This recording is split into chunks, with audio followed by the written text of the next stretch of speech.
శ్రీను ఎలాగైనా సరే ఆద్యని పెళ్లి చేసుకోవాలని, కిషోర్‌కేమో వేరే అమ్మాయిని పెళ్లి చేసుకుంటున్నానని అబద్ధాలు చెప్పి ఉంటాడు. అలా అబద్ధాలతో కిషోర్‌ని నమ్మించేయటం వల్ల శ్రీను, ఆద్యల పెళ్లికి కిషోర్ ఒప్పుకొని ఉంటాడు.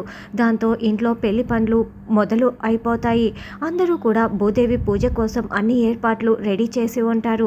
భూదేవి పూజ కోసం అన్ని ఏర్పాట్లు పూర్తయిపోయాయి. రండి రండి అని జానకి అందరినీ పిలుస్తూ ఉంటుంది. ఇక అందరూ బయటికి వస్తారు. ఆద్య, శ్రీను అయితే పెళ్లి కూతురు, పెళ్లి కొడుకుగా మంచి బట్టలు వేసుకొని చాలా బాగా రెడీ అయిపోయి ఉంటారు. రామ, శౌర్య కూడా చాలా సంతోషపడుతూ ఇంటికి వచ్చేసి ఉంటారు. ఇక జానకి భూదేవి మాతని భూమిలో పెట్టేసి పూజ చేస్తూ ఉంటుంది. మీరు కూడా భూదేవి మాతకి పూజ చేయండి అని రఘురాం చెప్తాడు.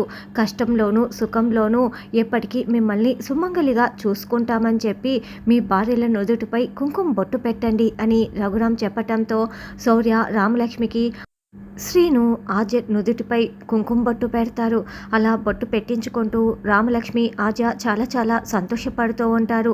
శ్రీను అబద్ధాల వల్ల ఇప్పుడు ఆద్యతో పెళ్లి జరుగుతోంది. చివరి నిమిషంలో కిషోర్కి నిజం తెలిసినప్పుడు ఎలాంటి గొడవ చేస్తాడు అన్నది రానున్న ఎపిసోడ్లో తెలుసుకుందాం.